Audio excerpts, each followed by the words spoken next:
Fala rapaziada, começando mais um episódio de Onde a Coruja Dorme FC.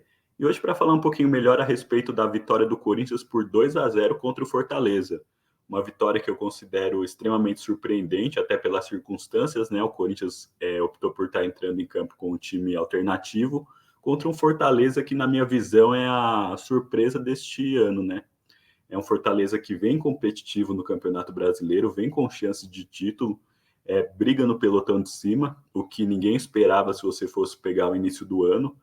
Então, realmente é um time muito bem treinado, é um time que tem um trabalho de longa data, né, com o treinador Vojvoda. Então, realmente foi bem surpreendente essa vitória do Corinthians na minha análise. Especialmente porque o Fortaleza ele começa dando pressão no Corinthians, até pelo fato de jogar em casa, né?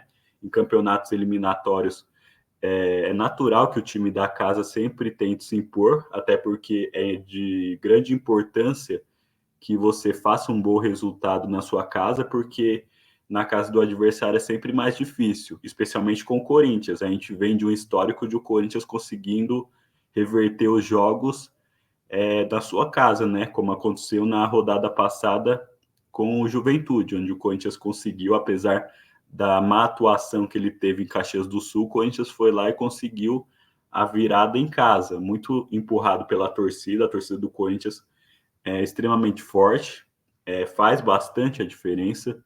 Então, o Corinthians sempre conta com esse fator casa como um fator primordial para suas vitórias.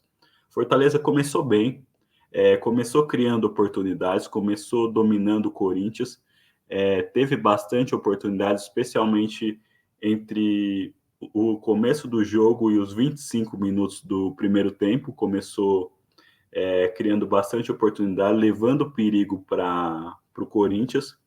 Porém, o Corinthians tem jogadores que fazem a diferença, né? Especialmente nessa bola de fora da área. O Corinthians tem muitos bons chutadores, né?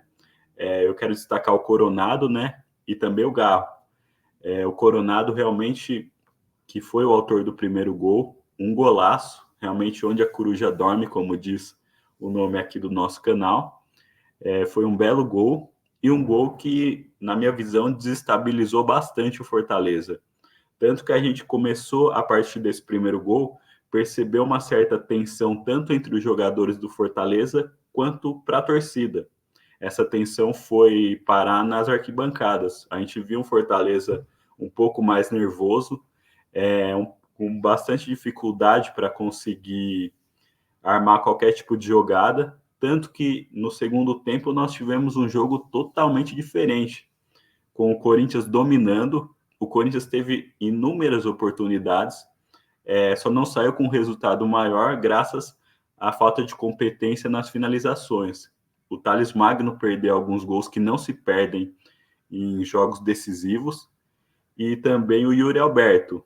O Yuri Alberto, como sempre, acaba desperdiçando algumas oportunidades. Certo é que uma dessas ele estava impedido, porém não anula o fato dele ter perdido um gol na cara. O Corinthians conseguiu ser melhor. A gente via até uma certa desorganização mesmo da equipe do Fortaleza de não conseguir armar as jogadas, né? A gente que tinha sempre o Fortaleza como uma equipe extremamente organizada, uma equipe que, muito embora não tenha um orçamento muito grande, é um time que sempre levava perigo nessa questão da organização. Os jogadores do Fortaleza sabem exatamente como se posicionar e sabem como que reage a cada tipo de jogo. Não à toa ele está tão bem no Campeonato Brasileiro, justamente porque soube se aproveitar e soube jogar em muitos jogos no erro do adversário e teve uma organização extrema. Eu quero destacar o Vojvoda, que realmente eu considero ele um treinador excelente, até porque ele pegou uma equipe de baixo orçamento comparado a quem está no topo da tabela e conseguiu estar brigando de igual para igual. E esse mérito ninguém pode tirar dele. Apesar da derrota ocorrida no dia de ontem, o Vojvoda eu ainda considero o Vojvoda um dos grandes treinadores aí do futebol brasileiro. Porém, no fim do jogo, ainda nós tivemos tempo para que o Yuri Alberto pudesse se redimir quebrar um jejum aí de um tempo sem fazer gol e marcar os números finais da partida, que foi o 2-0. É um resultado importantíssimo, é um resultado que deixa o Corinthians numa posição extremamente favorável. Corinthians que, na minha visão, antes do confronto não era o favorito, começou a se credenciar agora para estar se classificando nessa rodada.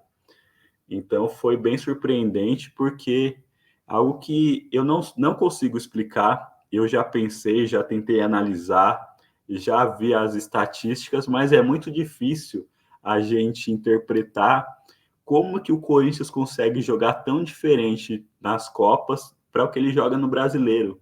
Isso é praticamente inacreditável, né? Porque o Corinthians, quando joga nas Copas, parece outro time. O que eu acho é que, por ser um campeonato eliminatório, existe uma mobilização maior, existe um nível de concentração talvez mais elevado, e também o Corinthians, nas Copas, ele não tem tanta pressão, uma vez que a prioridade total desse ano para o Corinthians seria a fuga da Série B. Então, em um campeonato como o Campeonato Brasileiro, onde o Corinthians sofre uma pressão enorme para não cair, talvez isso mexa com o psicológico dos jogadores. Ao passo que nas Copas, como o Corinthians está lá com se classificar, classificou, se não classificar, o foco é no brasileiro, então talvez isso dê tranquilidade aos jogadores do Corinthians. Na minha visão, de tudo que eu analisei, que eu observei, a única conclusão que eu cheguei foi essa. Eu não sei se vocês concordam com ela, mas a minha linha de pensamento foi nesse sentido. O Corinthians, na minha visão, se torna favorito, até porque decide em casa com o apoio da sua torcida. Então, o Corinthians está numa situação bastante vantajosa. Eu creio que o que mais preocupa a torcida corintiana seja que, talvez, dependendo dos resultados que o Corinthians consiga, muito embora vai enfrentar o Lanterninha Atlético Goianiense e tem obrigação total de ganhar se quiser continuar vivo nessa luta contra o rebaixamento. Eu creio que, se o Corinthians não conseguir bons resultados nas próximas rodadas do Brasileiro, inevitavelmente vai ter que abrir mão das Copas, mesmo estando tão bem. Agora eu quero saber um pouquinho mais da sua opinião. O que você achou do jogo e como você analisa essa diferença tão grande entre o desempenho que o Corinthians apresenta nas Copas para o desempenho que o Corinthians tem no Campeonato Brasileiro. Fala para mim nos comentários, pode ser? Um abraço. Tchau, tchau.